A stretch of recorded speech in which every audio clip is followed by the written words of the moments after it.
Sekali lagi untuk Tri Andini kami persilakan.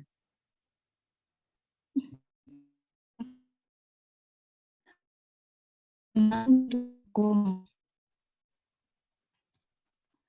Dalam pengaturan ruang lingkup bantuan hukum ini diberikan kepada penerima bantuan hukum yang menghadapi masalah hukum, di mana masalah tersebut ditentukan secara limitatif, yaitu 1. Masalah hukum pidana, 2. Hukum perdata, dan hukum tata usaha negara baik litigasi maupun non-litigasi.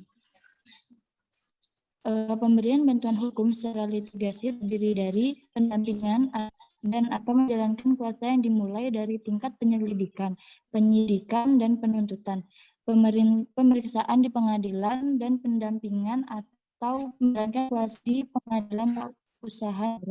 Sedangkan pemberian bantuan hukum secara non-litigasi meliputi konsultasi hukum, investigasi perkara, mediasi, negosiasi. Pihak yang berhak menerima bantuan hukum yaitu orang dan kedua kelompok orang miskin. Definisi orang miskin menurut Undang-Undang Bantuan Hukum adalah orang yang tidak dapat memenuhi hak dasarnya secara layak dan mandiri, di mana hak dasar di sini meliputi hak atas pangan, sandang, layanan kesehatan, layanan pendidikan, pekerjaan, dan berusaha dan atau perumahan. Yang dimaksud dengan tidak dapat memenuhi kebutuhan secara layak dan bantuan hukum gratis adalah 1. Tidak dapat memenuhi kebutuhan sandang yang layak. Yang kedua, mereka yang tidak dapat memenuhi kebutuhan pangan yang layak. Yang ketiga, mereka yang tidak dapat memenuhi kebutuhan papan atau perumahan yang layak. Yang keempat, mereka yang tidak dapat memenuhi kebutuhan kesehatan dan pendidikan yang layak. Dan yang terakhir, mereka yang meskipun sudah ada pekerjaan dan berusaha tetapi tidak mencukupi untuk memenuhi kebutuhan hidupnya secara layak. Saya kembalikan ke moderator. Baiklah, terima kasih kepada Saudari Tri Andini. Selanjutnya materi yang ketiga akan dibacakan oleh materi Sabrina Siva Azmi. Kepada Saudari Siva Azmi, kami persilakan.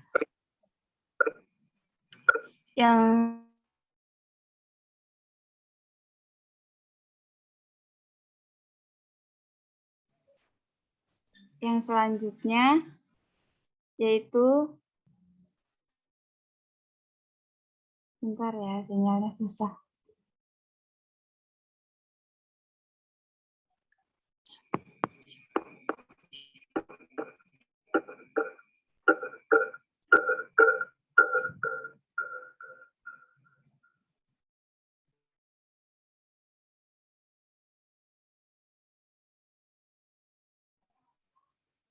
Selanjutnya syarat dan syarat pemberian hukum.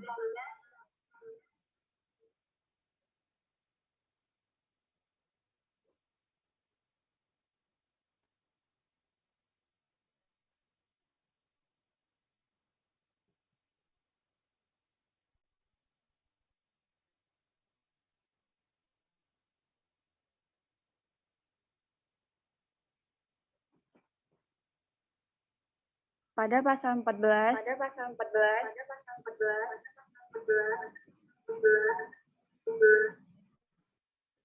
yang pertama, untuk memperoleh bantuan hukum, pemohon bantuan hukum harus memenuhi syarat-syarat. Syarat yang pertama yaitu mengajukan permohonan secara tertulis yang berisi sekurang-kurangnya identitas pemohon dan uraian singkat mengenai pokok persoalan yang dimohonkan bantuan hukum. Yang kedua, menyerahkan dokumen yang berkenaan dengan perkara. Yang ketiga, menyampaikan surat keterangan miskin dari lurah, kepala desa, dan pejabat yang setingkat di tempat tinggal pemohon bantuan hukum. Yang selanjutnya, nomor 2, yaitu dalam hal pemohon bantuan hukum tidak mampu menyusun permohonan secara tertulis, pemohon dapat diajukan secara lisan.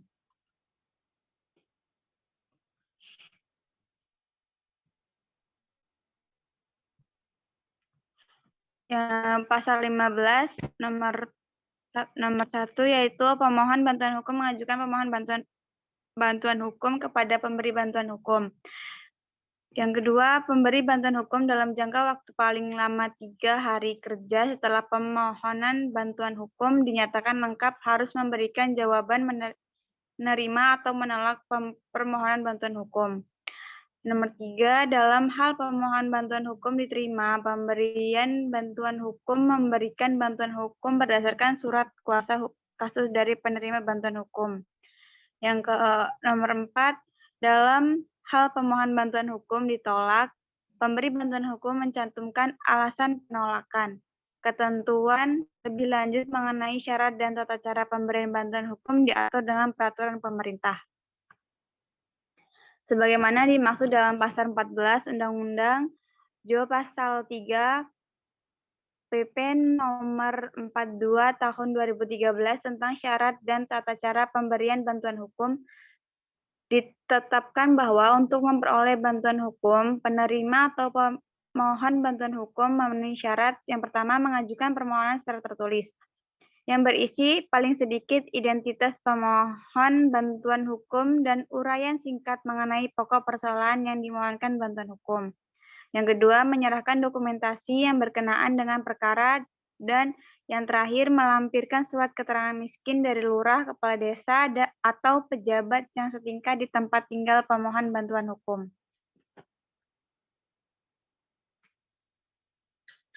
Yang selanjutnya saya kembalikan ke moderator. Baiklah, terima kasih. Selanjutnya akan dilanjutkan oleh Saudara Redo Malopi. Pada Saudara Redo Malopi, kami persilakan. Baiklah, selanjutnya itu syarat-syarat penerima bantuan hukum. Ketentuan mengenai bantuan hukum diatur dalam Undang-Undang Nomor 16 Tahun 2021 tentang Peraturan Hukum dan Peraturan Pemerintah Nomor 42 Tahun 2013 tentang syarat dan tata cara pemberian bantuan hukum. Hukum dan pengeluaran dana bantuan hukum. Penerima bantuan hukum adalah setiap orang atau kelompok orang miskin yang tidak dapat memenuhi hak dasar secara layak dan mandiri. Hak dasar yang dimaksud yaitu hak pangan, sandang, layanan kesehatan, pendidikan, pekerjaan, dan berusaha atau perumahan. Penerima bantuan hukum dapat mengajukan permohonan secara tertulis pada pemberi bantuan hukum dengan memenuhi syarat-syarat berikut. Permohonan secara tertulis yang berisi paling sedikit identitas permohonan bantuan hukum dan uraian singkat mengenai pokok persoalan dan yang dimohonkan bantuan hukum. Menyerahkan dokumen yang berkenaan dengan perkara dan melampirkan surat keterangan miskin dari lurah kepala desa dan atau pejabat yang tersangkut di tempat tinggal permohonan bantuan hukum. Jika penerima bantuan hukum tidak bisa mengajukan permohonan secara tertulis, maka permohonan bisa diajukan secara lisan. Selanjutnya, pemberian bantuan hukum menuangkan dalam bentuk tertulis dan ditandatangani atau dicap jempol oleh permohonan bantuan hukum. Baiklah, sekian materinya. Baiklah, yang terakhir materi yang terakhir akan dijelaskan oleh Saudara Muhlison. Waktu dan tempat kami persilakan. Baiklah, terima kasih kepada moderator. Selanjutnya masuk kepada proses pemberian bantuan hukum. Pemberian bantuan hukum dilakukan oleh pemberi bantuan hukum yang dapat berupa lembaga atau organisasi kemasyarakatan yang memberi layanan bantuan hukum.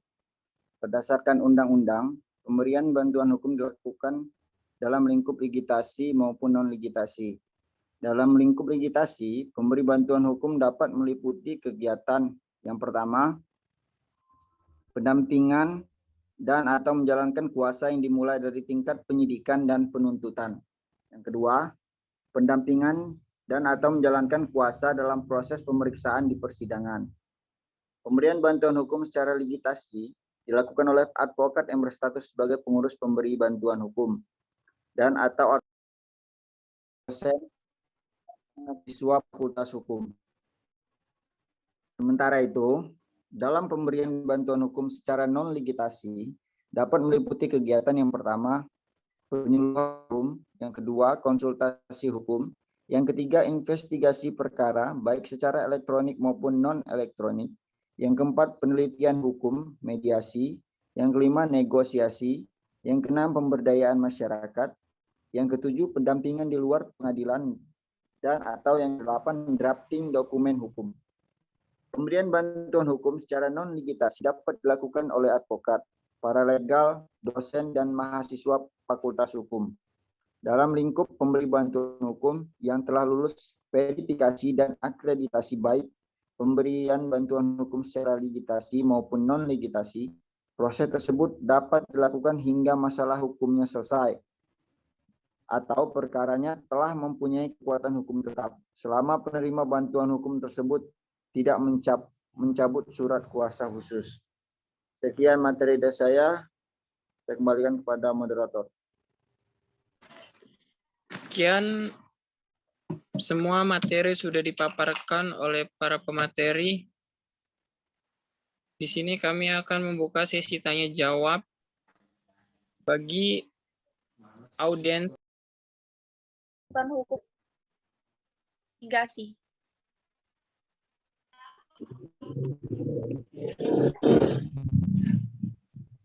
Baiklah, ada lagi yang ingin bertanya? Izin bertanya, moderator.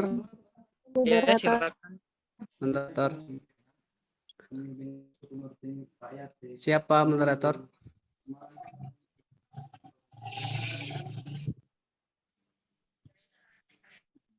Ya, silakan kepada saudara Redi.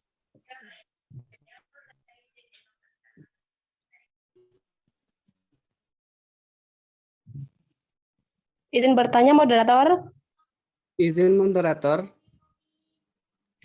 Oke, Assalamualaikum warahmatullahi wabarakatuh. Salam Saya aja. atas nama Lubna, izin bertanya.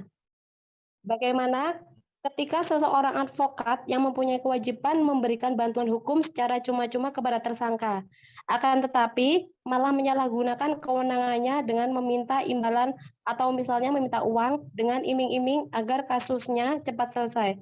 Terima kasih. Assalamualaikum warahmatullahi wabarakatuh.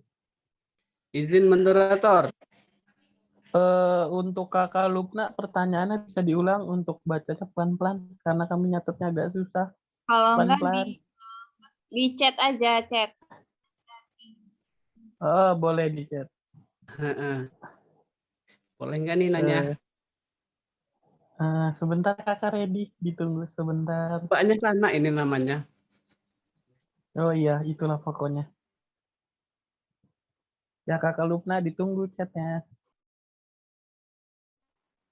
Izin jawab aja.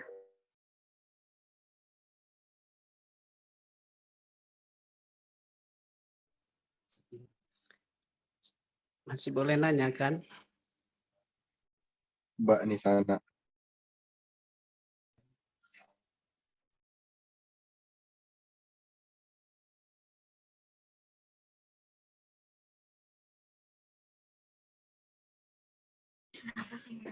Oke, untuk pertanyaan sesi tanya jawab yang pertama untuk dua penanya dulu. Nanti bila masih ada waktu, lanjut ke sesi yang kedua.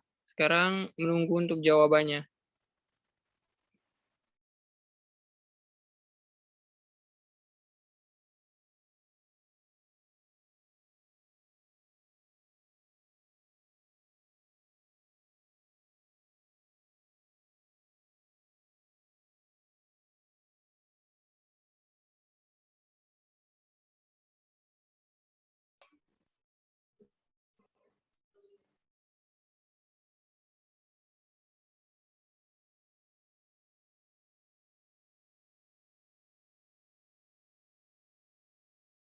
Izin bertanya.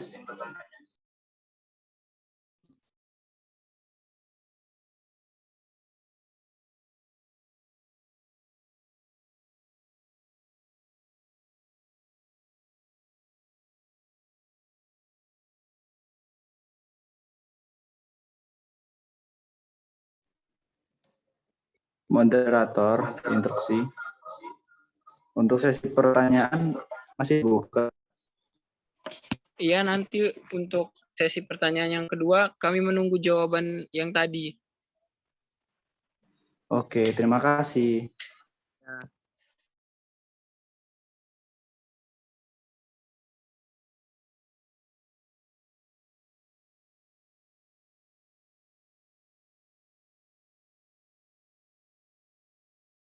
Baiklah, para pemateri ingin menjawab pertanyaan yang sudah ditanyakan.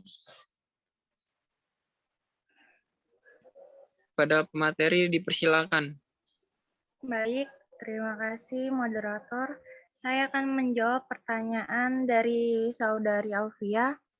Pertanyaannya kan apa yang dimaksud dalam pemberian hukum litigasi dan non-litigasi. Litigasi adalah proses penanganan perkara hukum yang dilakukan melalui jalur pengadilan untuk menyelesaikannya. Sedangkan non-litigasi adalah proses penanganan perkara hukum yang dilakukan di luar jalur pengadilan untuk menyelesaikannya. Sekian, terima kasih. Saya kembalikan lagi kepada moderator. Yang selanjutnya akan dijawab lagi oleh materi yang lainnya. Di sini saya akan menjawab pertanyaan dari Lupna. Pertanyaannya, bagaimana ketika seseorang advokat yang mempunyai kewajiban memberikan bantuan hukum secara cuma-cuma kepada tersangka, tapi malah menyalahgunakan kewenangannya dengan meminta imbalan uang dengan iming-iming agar kasusnya cepat selesai. Jawabannya, advokat wajib memberikan bantuan hukum secara cuma-cuma kepada pencari keadilan yang tidak mampu. Selain itu, advokat harus senantiasa menjunjung tinggi profesi advokat sebagai profesi terhormat. Jika ada advokat yang menodai profesi terhormatnya hanya karena faktor uang, pihak yang dirugikan atau anggota masyarakat bisa melaporkan di advokat yang bersangkutan ke Komisi Pengawas dan Dewan Kehormatan Perhimpunan Advokat Indonesia. Saya kembalikan ke moderator. Baiklah, karena waktu juga hampir habis, jadi untuk satu penanya lagi di sini yang sudah raise hand yaitu Santi Makmuda, dipersilakan. Udah resen nih.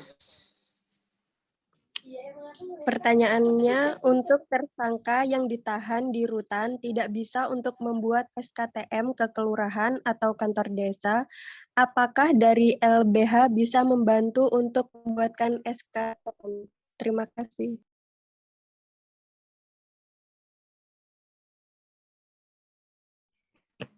Gimana? Pemateri jelas? Pertanyaannya diulang pelan-pelan. Belum ketulis tadi, Pak. Baru setengah. Untuk tersangka yang ditahan di rutan tidak bisa untuk membuat SKTM ke kelurahan atau kantor desa, apakah dari LBH bisa membantu untuk membuatkan SKTM?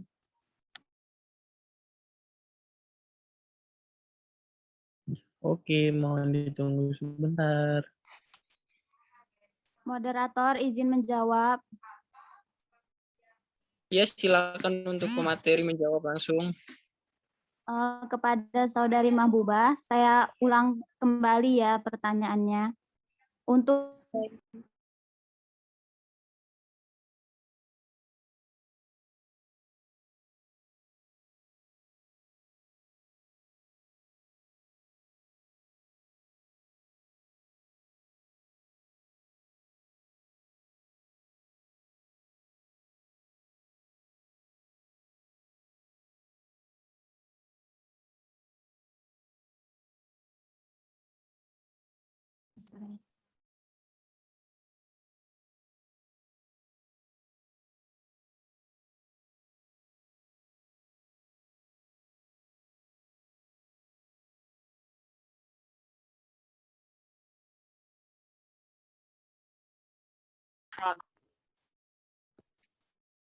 Maaf tadi sinyalnya jelek.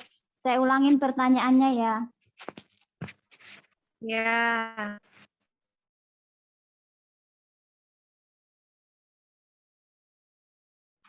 Untuk tersangka yang ditahan di rutan, tidak bisa untuk membuat surat keterangan tidak mampu ke kelurahan atau kantor desa. Apakah dari lembaga bantuan hukum bisa membantu untuk membuatkan surat keterangan tidak mampu? Seperti itu kan pertanyaannya?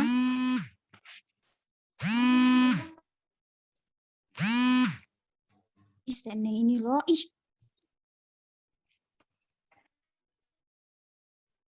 Benar kayak gitu pertanyaannya? Iya benar, langsung dijawab aja. Baiklah, menurut pemahaman saya ya, lembaga bantuan hukum itu memang memiliki kewajiban untuk membantu masyarakat yang mengalami kesulitan dalam menyelesaikan persyaratan yang diperlukan. Tetapi kalau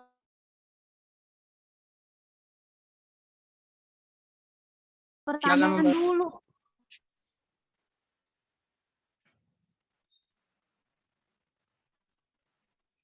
Baiklah, jawaban yang terakhir akan dijawab oleh Saudari Renja. Kami persilakan. Baiklah, pertanyaannya untuk tersangka yang ditahan di rutan tidak bisa untuk membuat surat keterangan tidak mampu ke kelurahan atau kantor desa. Apakah dari lembaga bantuan hukum bisa membantu untuk membuatkan surat keterangan tidak mampu? Saya akan menjawab menurut pemahaman saya. Bantuan hukum memang memiliki kewajiban untuk membantu masyarakat yang mengalami kesulitan dalam menyelesaikan persyaratan yang diperlukan. Tetapi untuk surat keterangan tidak mampu itu kan merupakan salah satu syarat untuk mengajukan suatu permohonan untuk mendapatkan bantuan hukum. Jadi lembaga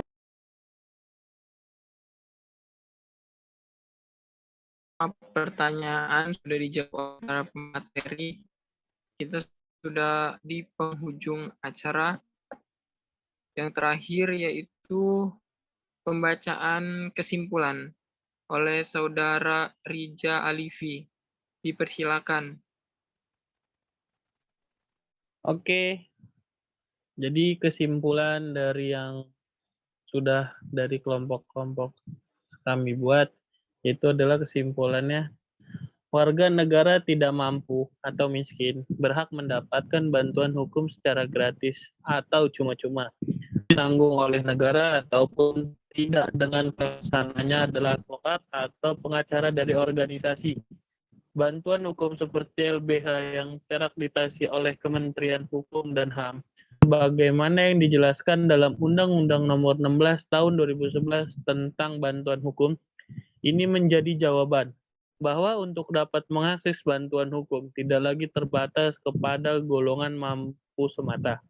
Pemberian bantuan hukum ini meliputi masalah keperdataan, pidana, dan tata usaha negara, baik melalui proses litigasi atau persidangan di pengadilan maupun non-litigasi di luar pengadilan. Litigasi sendiri adalah proses penanganan perkara di pengadilan, sedangkan non-litigasi meliputi penyuluhan hukum, pendampingan, penelitian, mediasi, konsultasi, dan lain sebagainya. Sekian, dan saya kembalikan lagi kepada moderator. Oke, semua acara pada malam hari ini sudah kita laksanakan untuk menutup acara penyuluhan bantuan hukum yang bertema kepastian hukum terhadap semua kalangan masyarakat ini. Kita membaca hamdalah. Alhamdulillahirabbil alamin. Bila kesalahan kami minta maaf, kebenaran hanya milik Allah.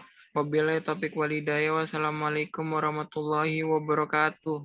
Waalaikumsalam warahmatullahi wabarakatuh. Terima kasih. Untuk kakak